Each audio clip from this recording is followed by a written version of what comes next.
Hello, paper crafters. Thank you so much for joining me today at Juanette's Paper Crafts.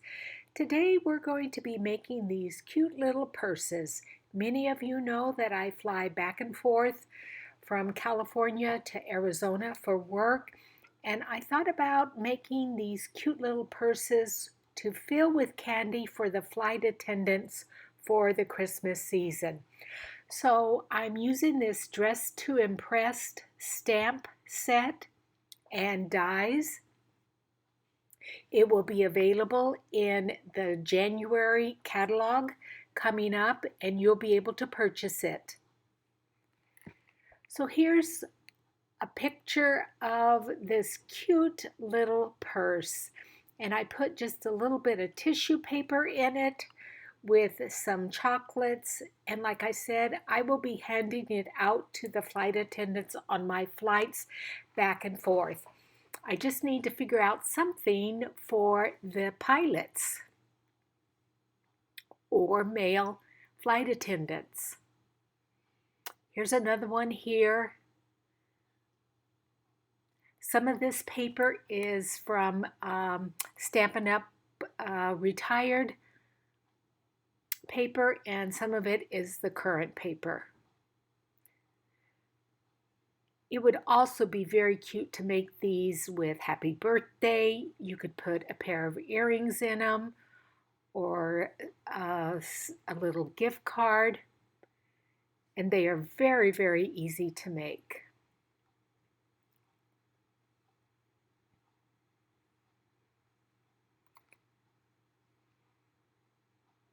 So many of my team are new demonstrators, so I'm actually going to demonstrate how to use a Big Shot here. So this is a die cutting machine, and it has a magnetic platform, then a plastic plate, then you will put your pattern paper on top of that, and then your die on top of that. And the magnetic platform keeps your die in place.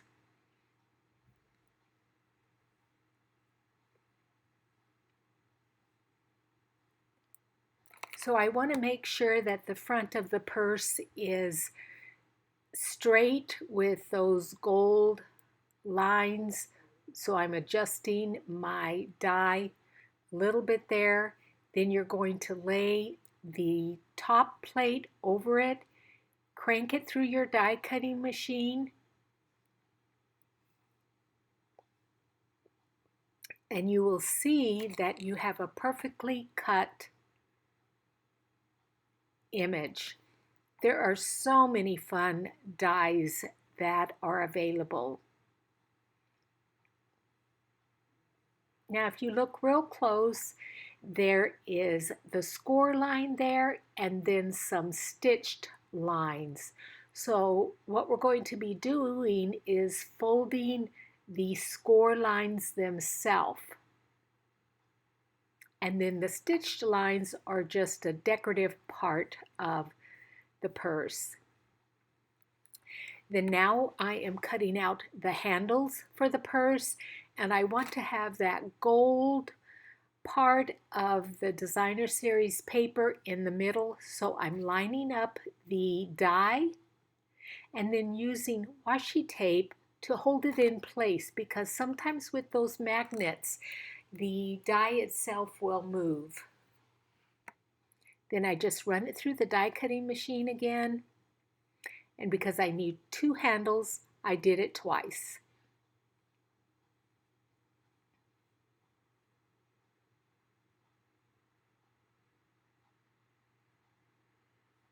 The washi tape or purple tape is another one that you can use, and it is not very sticky, so it will release from the paper very easily. And there you can see that the handle cut out very nicely. Then I wanted to use some gold glimmer paper, and I also ran that through the die cutting machine. Those are buttons toward the top, but I did not end up using them.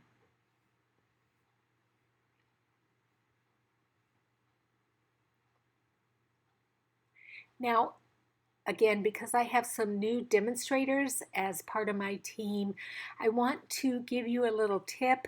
Make sure that as soon as you're done cutting out your images that you put your dies right back into an envelope so that you don't lose them.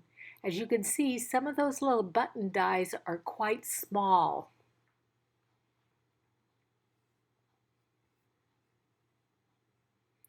The other thing that I do to help keep myself organized is after I die cut everything out that I may use on a project, I put it into a little bowl on my stamping desk so I don't lose anything.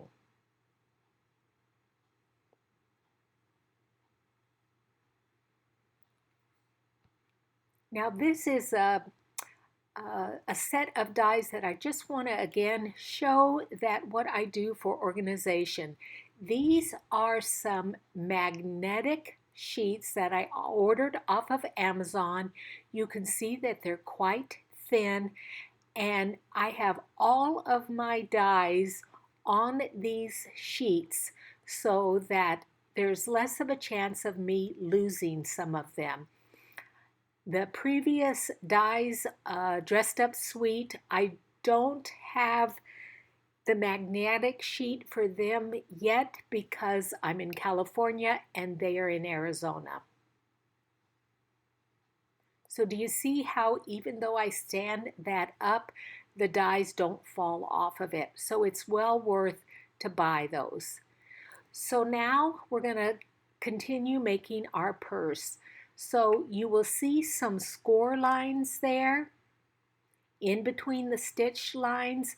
What you're going to do is fold them over gently.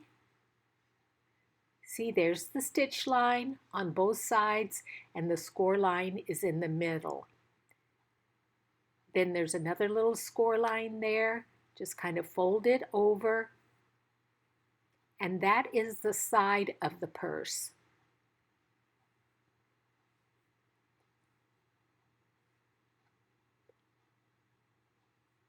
Then that flap will be part of the bottom of the purse, and also that will be the bottom of the purse, that one right there.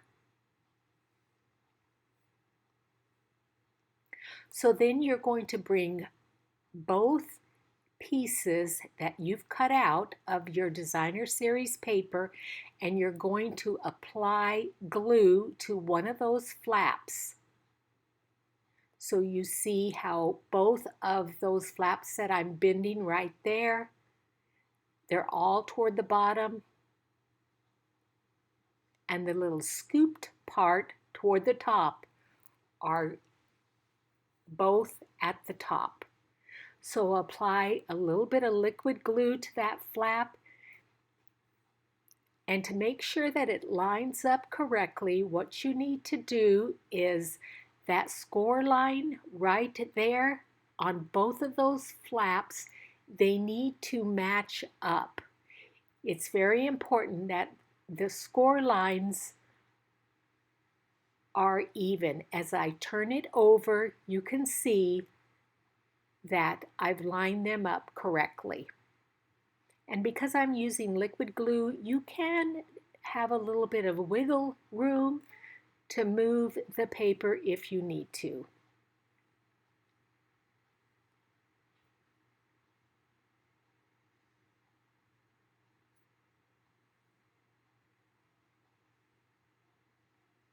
Then we're going to apply glue to that other flap and complete making the base of our purse.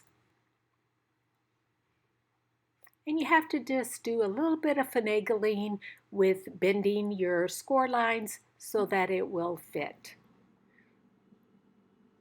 So that little flap there, apply some liquid glue to it.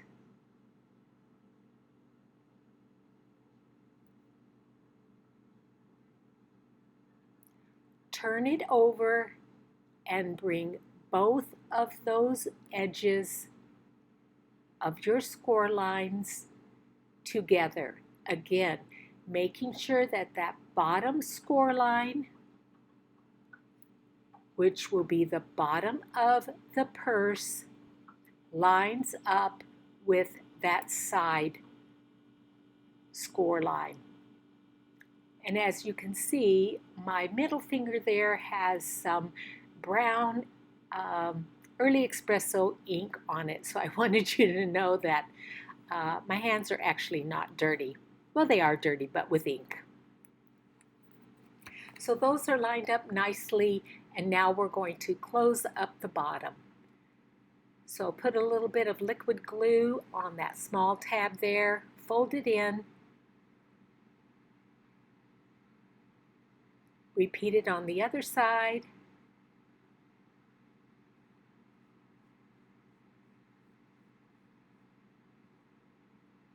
and then apply some glue to the bottom and finish up the bottom of your purse. You could also use double-sided tape, but I like liquid glue because it gives you a little bit of wiggle room. Then put your hand down, or a bone folder, ruler, something like that, just to make sure that you've adhered it nicely. So now I'm going to put the handles on the purse, and I cut 2 different handles because I wasn't quite sure which one I wanted to use. That is gold shimmer paper, and I really didn't think it looked as nice as the same designer series paper that the purse was. I thought that looked much better, but I did cut out the buckles out of that glimmer paper, and there are 4 buckles, 2 different dies, or 2 of the same dies, excuse me, that cut out 4 buckles. So then you just weave the handle through the buckle, decide where you're going to put it,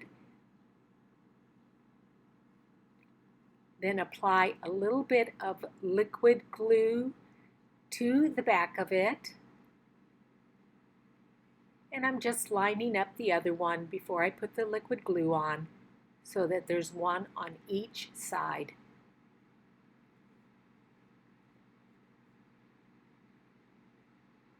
Turn it over, apply your liquid glue,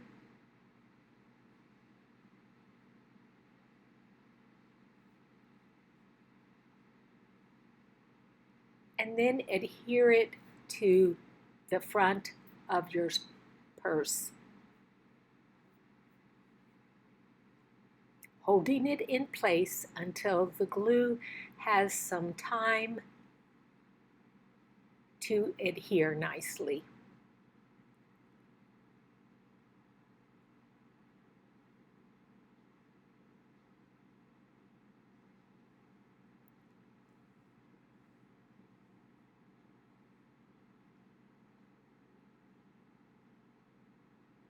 And then now that I want to give that one handle a little bit of time to set up before I attach the other side, I turn the bag over and adhere the other handle to the other side.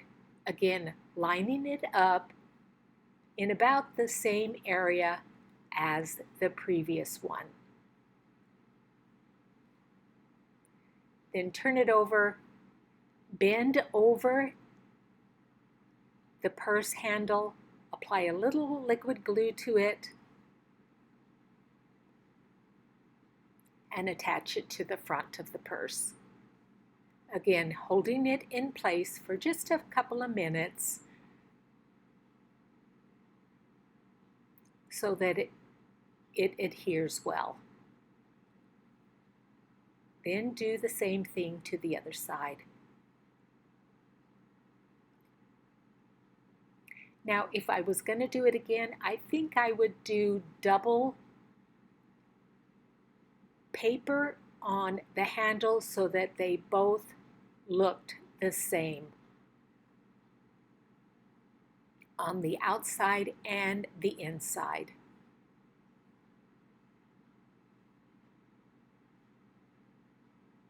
And then I wasn't sure whether to put the red, I think it's cherry cobbler, on the front of the purse or the glimmer paper. And I decided to go with the glimmer paper. I thought it looked the best. And I had cut out Merry Christmas out of the glimmer paper, but then it was kind of lost on top of the other glimmer paper. So I cut it out again using cherry cobbler and glued it to the top of that little label. Then I added Stampin' Dimensionals on the back of it.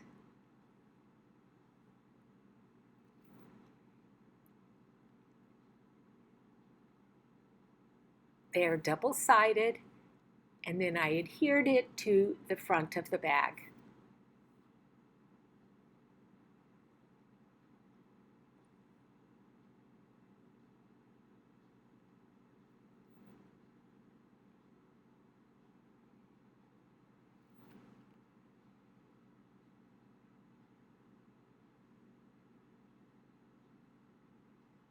So then I took just a little bit of tissue paper, added some Ghirardelli chocolates to them, and put them in the bag. And I think my Southwest Airlines flight attendants will enjoy these. They have always been just absolutely fantastic in my weekly flights to and from California and Arizona. Thank you so much for joining me, and if you haven't subscribed, please subscribe to my channel. If you want any of the products, there is how you can order them at JuanetteHewitt.stampinup.net. Goodbye.